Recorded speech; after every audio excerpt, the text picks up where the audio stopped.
Welcome to another episode of What the Media Want. I'm your host, Nikki Snell, founder of Loft, and in each episode I chat with leading journalists, bloggers and content creators to help PRs understand what they're looking for, from the stories they cover to how to pitch to them more effectively.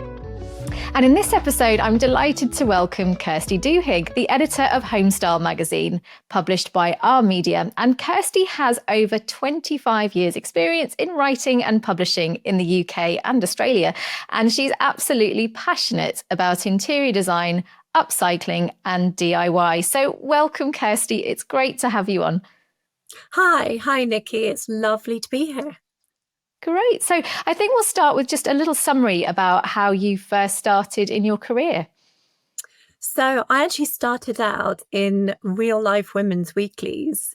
I trained at South West News Service, which is a press agency based in Bristol.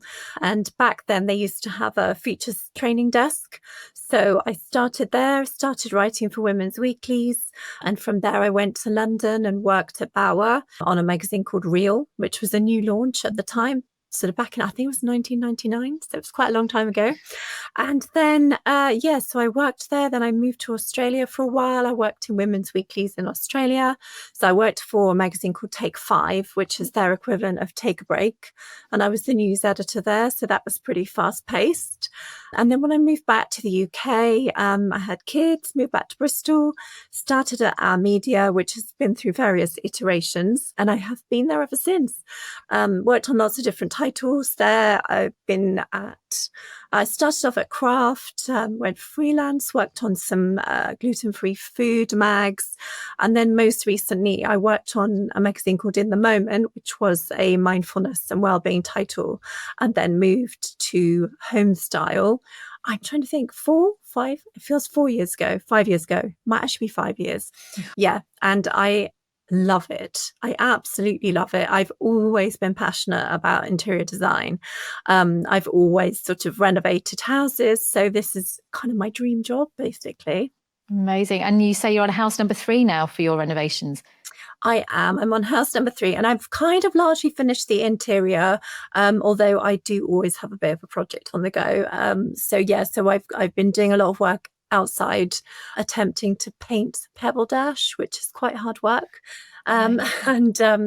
Always something on the go, basically. So you're in your dream job then. So what do you do now as editor? What exactly does that involve? So I plan the content and the sort of direction of the magazine. I commission. I still do some writing because I love it. I do a lot of editing and proofreading, and then also manage our team. So we've got a team of writers and production editors, and obviously our art team. And I work with our creative design lead on the overall look of the magazine and the brand. So it's really varied. There's constant deadlines, obviously, because that's the nature of print. But I kind of love that. And I love the fact that at the end, you have an actual product in your hands. I am a real lover of print and always will be. So, yeah. That's great. So if you could just tell us a bit more about HomeStyle. Obviously, it's evolved over the years, but if you could just tell us the core of what it's about. So HomeStyle is all about affordable interiors. So the idea behind our magazine is that we give our readers loads of inspiration, lots and lots of shopping, and lots of ideas from real homeowners that they can then replicate or take inspiration from in their own home. So that doesn't mean we're not aspirational. We are. We do want to give our readers sort of more than they can get by just browsing a shop. And we're just packed with ideas. It's all about value. It's value for readers, for the money that they spend on the magazine. And then it's value in terms of what they can get from the magazine. So we really kind of, here's a fantastic idea and here's how you can achieve it for less. Here's some DIY versions of that idea. And it really appeals to a broad audience. So our readership is sort of anywhere from 20s to 70s. I guess our core readership is probably mid 30s to mid 50s because we are quite trend led. We're quite young looking in terms of our magazine. But our Apple News issues that go out to the Apple News subscribers, they go out to a really different audience. And we've got readers with sort of a much more even split in terms of male, female. On the newsstand, it's more than 90% female buyers. But on Apple News, it's much more evenly split. So you're looking at kind of 65%, 60% female, but then that's a big chunk of male readers. So for brands, it's great because you're reaching a completely different audience. And it's a huge audience, absolutely massive. Each issue is seen by more than 1 million people. So an article, Sorry, 1 million people. 1 That million is people. staggering. Yeah, That's absolutely, yeah. that's taken it to a different league. I know we met at a press show a few months ago and we briefly touched on that. So that's a real game changer then for you guys. It is, and it just means that it's a much more affluent audience actually on Apple News, because it's people who are paying £12.99 a month to subscribe. But it means that we can feature slightly more high-end brands on our Apple News issue. We repurpose the print issue, but then we can also add additional content. So we can add additional imagery, obviously with captions. We can add additional stories. So we really try to make the use of that, make the best use of that, and reach a much wider audience. So yeah, it's a fantastic opportunity, and it's just brilliant for brands because you're getting in front of a whole new audience and a huge audience as well. Incredible. So just to reiterate, so that is, you've got your normal print version, you reproduce that to a point for the Apple News, and then you add or adjust some of those content angles. And is that from an editorial perspective or sponsorship paid or both? It's generally from an editorial perspective. The thing about Apple News is that it's a content platform. So it's quite different to a website. On a website, you'd be adding your affiliate links, you'd be looking at SEO. Whereas Apple News is about good writing. It's about really good journalism. So for a print editor like me, that's amazing. I mean, that's what I love, is quality writing. And that's what people want from Apple News. So it's quite a different style of writing. It's not the same at all as the writing that you would do for the web. But I love it. It means that our print content translates really well. Brand imagery looks amazing on Apple News because it's backlit. So the Apple News editors love our titles because we have beautiful imagery and it really pops.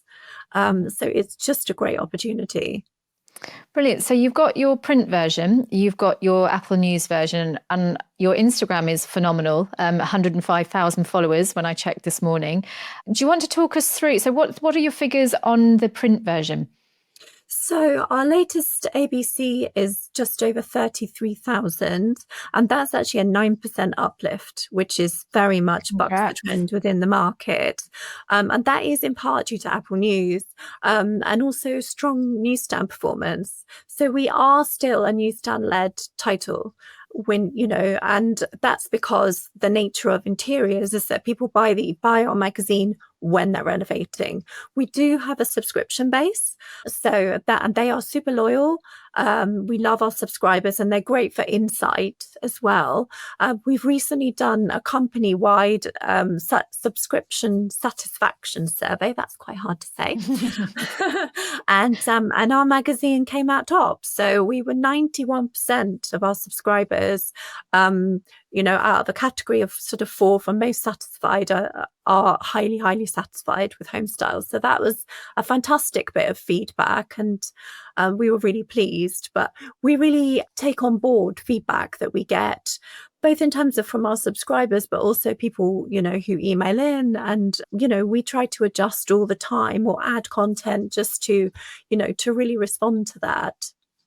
Excellent. So just going back briefly to the social side of it, what type of content do you tend to share on that?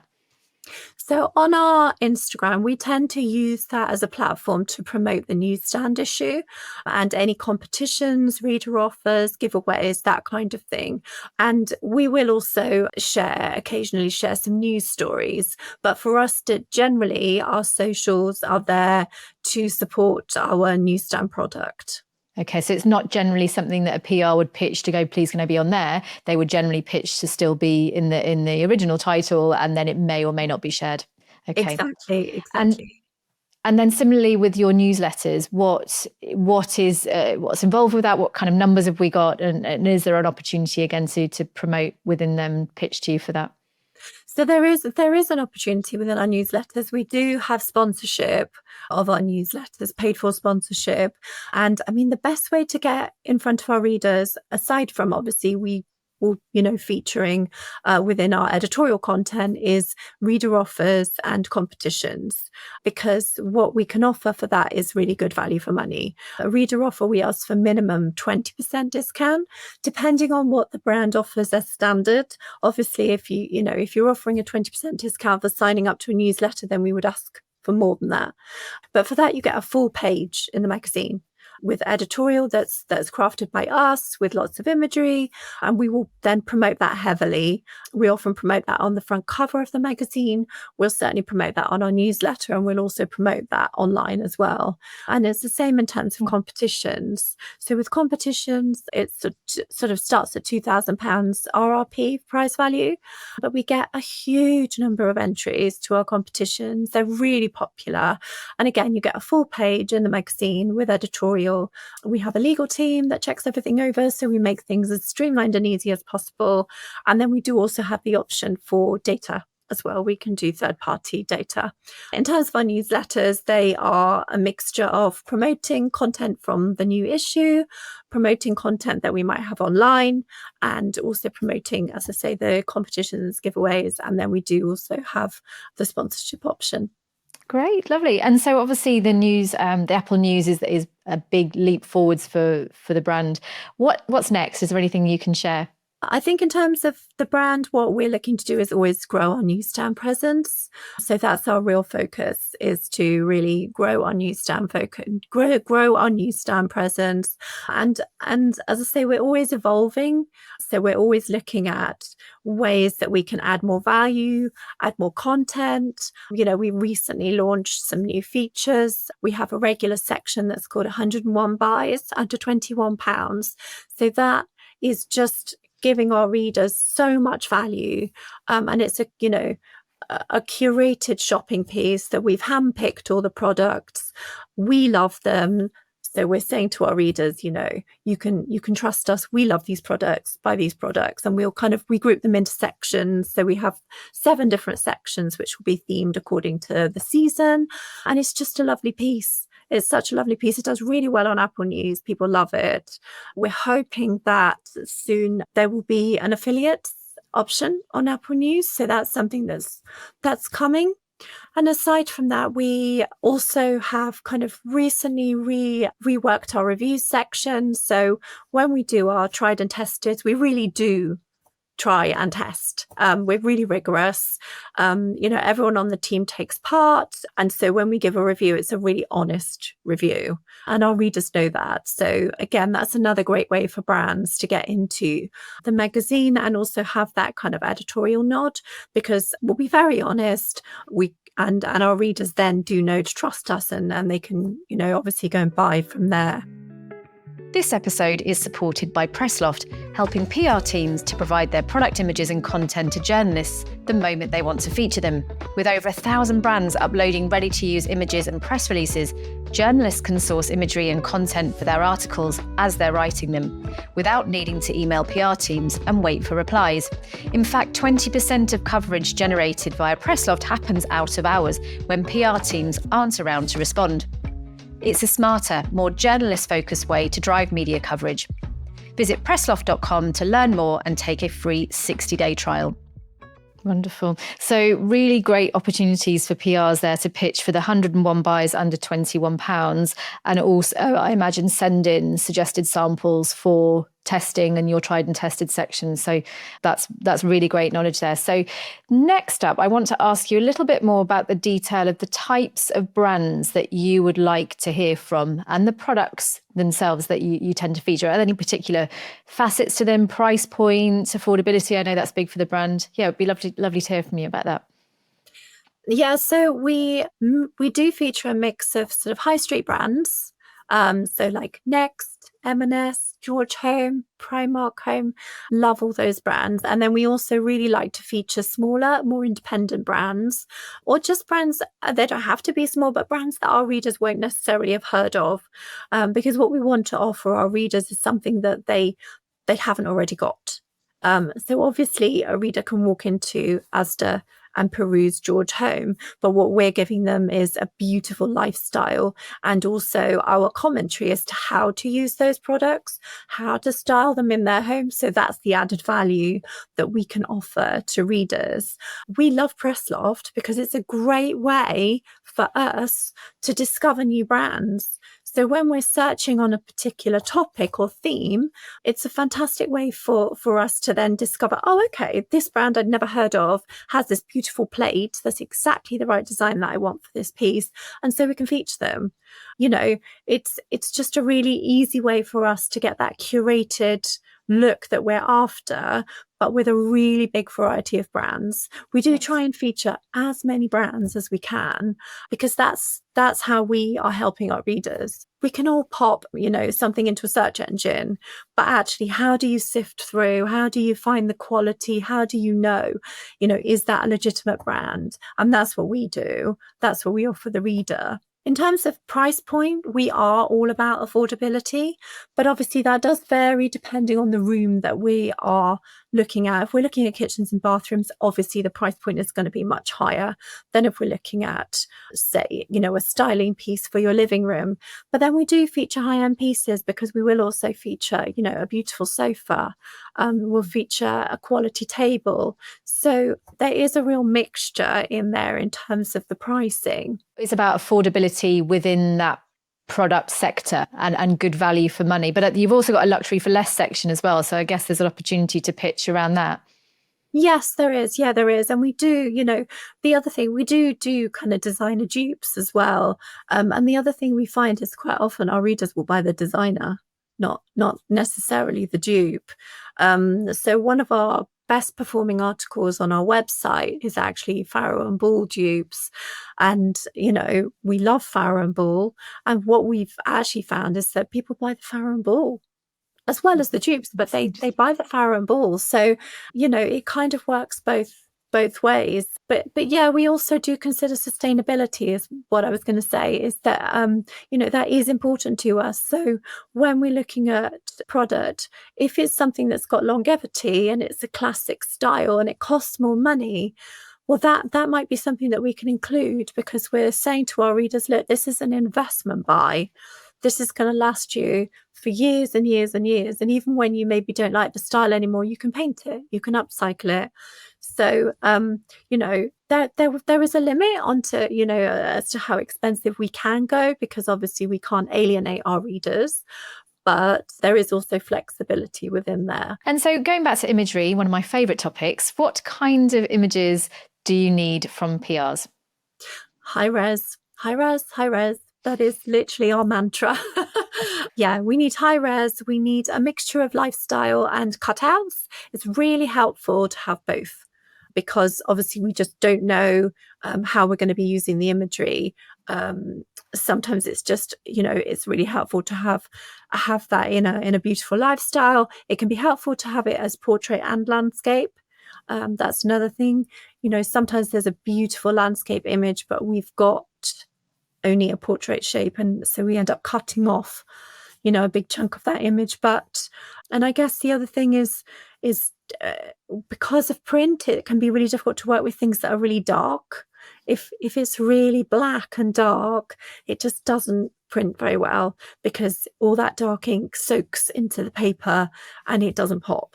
Having said that, obviously if you're working with an online publisher, then it's fine. It works. But for us, we do have to avoid things that are really, really dark. Is there anything that you're working on next that PRs might want to keep an eye on?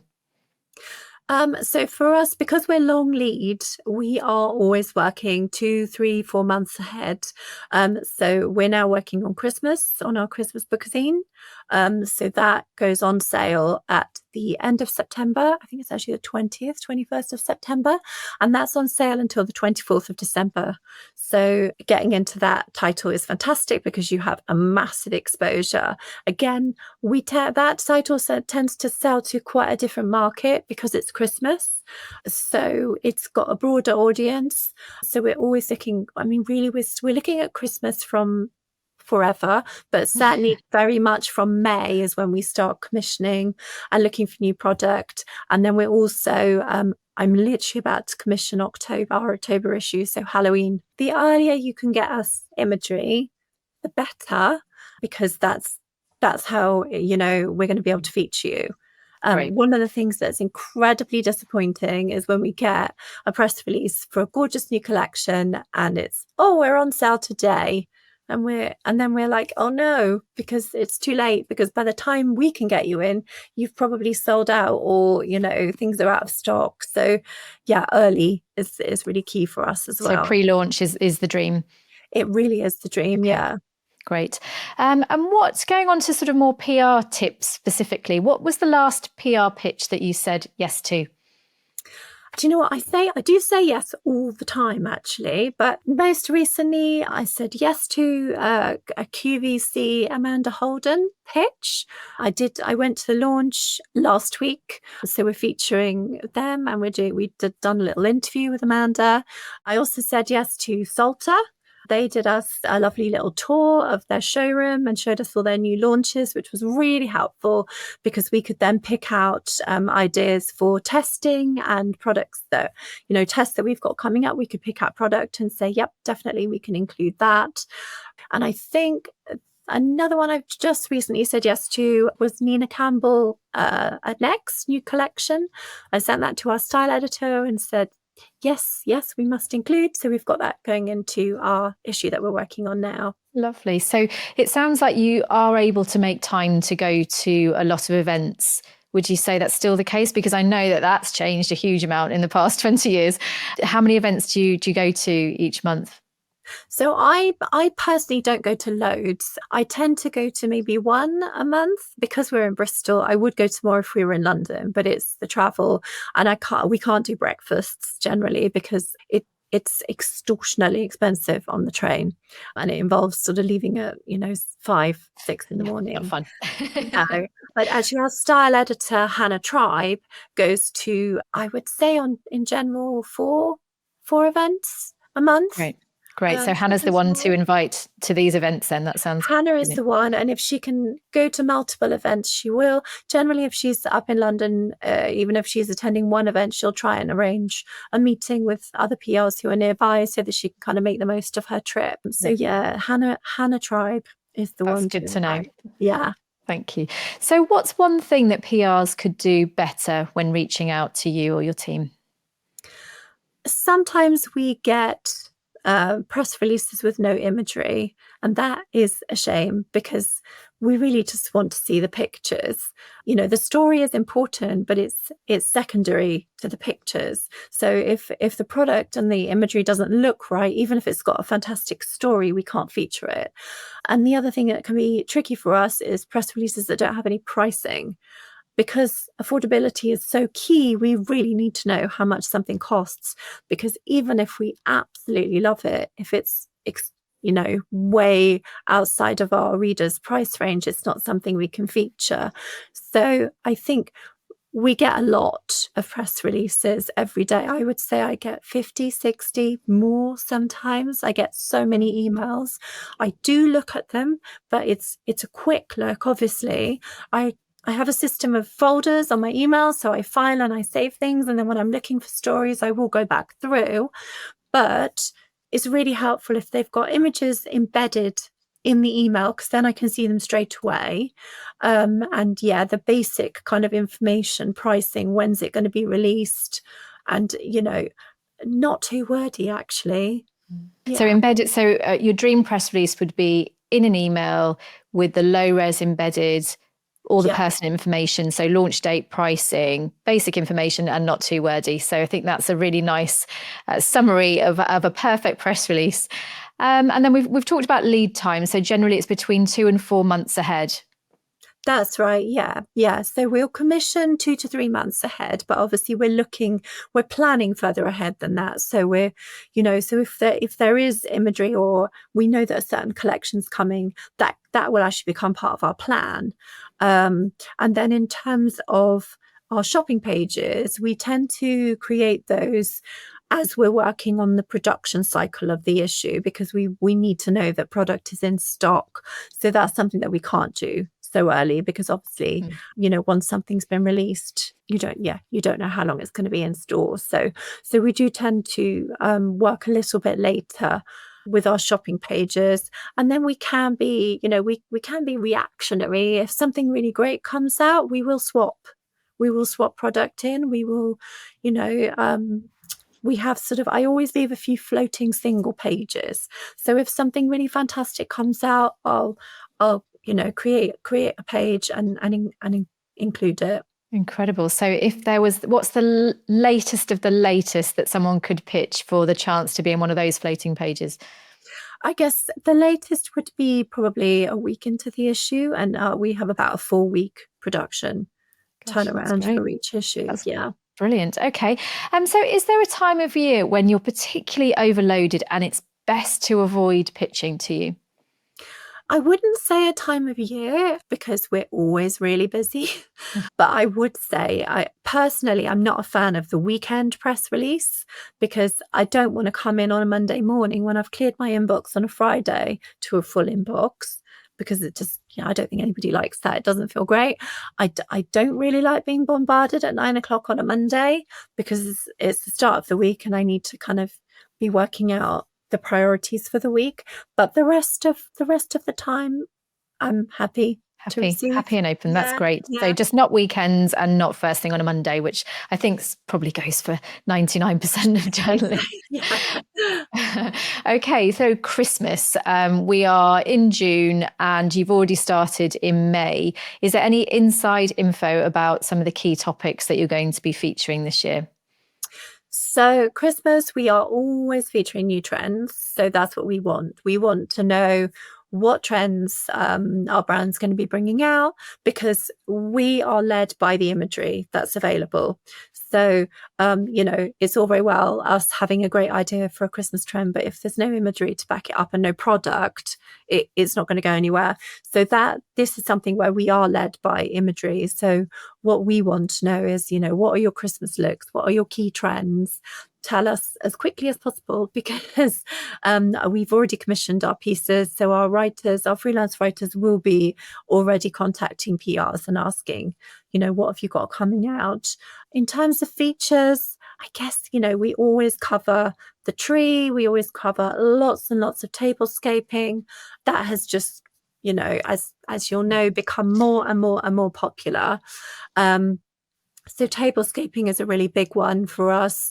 We've got some lovely kind of how-to step-by-steps with Laurie Davidson and Relly coming up for our Christmas special. So that's kind of an exciting new idea for us, is actually doing some step-by-steps, looking at different ways that people can style. And then Christmas is when we really do a lot of food content actually as well. And again, that kind of ties in with the sort of styling of the tables. So those are the main themes for us. Great, good tips there. So what are some of your PR pet peeves? I guess kind of, as I was saying, not getting the price on the press release, a press release with no imagery. I do still get press releases with, this is a great new collection, and a big long description and no imagery at all. And I just don't have time to go and seek out the imagery. And also I don't have time to read a really long description, even if it's beautifully written. I just don't have time. So I just, that I think is the main thing. And then, as I said, it's not so much a pet peeve as a disappointment when you get that lovely new collection, but it's on sale that day because, for us, it is just too late for us to feature. Great. So we've talked all about press releases, pictures, images, samples. Do you get many samples? We do get some. We don't get a crazy amount. I think that PRs obviously have become more discerning sending out since COVID. And really, I'm all for that, because we do care about being sustainable, and we do sending out expensive product willy-nilly is not a good and sustainable practice. So occasionally we get sent a few things. Generally, if we are looking for samples, we will request them. So it might be we request them because we want to actually sort of see them and feel the quality, but it might be because we're requesting them for testing. So, but generally, yeah, we don't get sent a huge amount of product these days. But as I say, we're really sort of happy with that. Great. And have you had any memorable samples in your career? Well, last summer and actually this summer, Lovely Talking Tables sent us some samples through to say thank you for some coverage that we'd given them.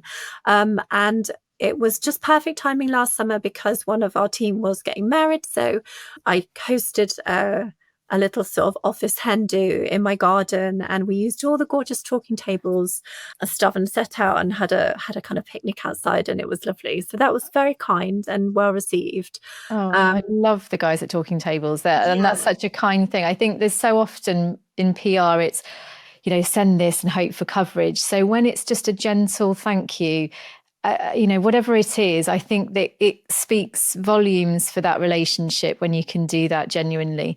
It really does. And actually they did send us a beautiful set this year as well. And it's really kind of them, and we do really appreciate it. And we always share it out within the team. So it is lovely. And it's really nice to sort of actually be holding product that you featured lots of times. You're like, oh, wow. Because we don't always get to see everything that we feature. Sometimes it is just through imagery. And I should also say Nkuku as well, Luke, the PR, sent us the most beautiful gift last Christmas to say thank you for the coverage over the year, which was hugely appreciated. So, we do appreciate it, but we feature people. Yeah. It's totally not expected. Yeah. And, we feature imagery and brands sort of, on their merit and because we love them.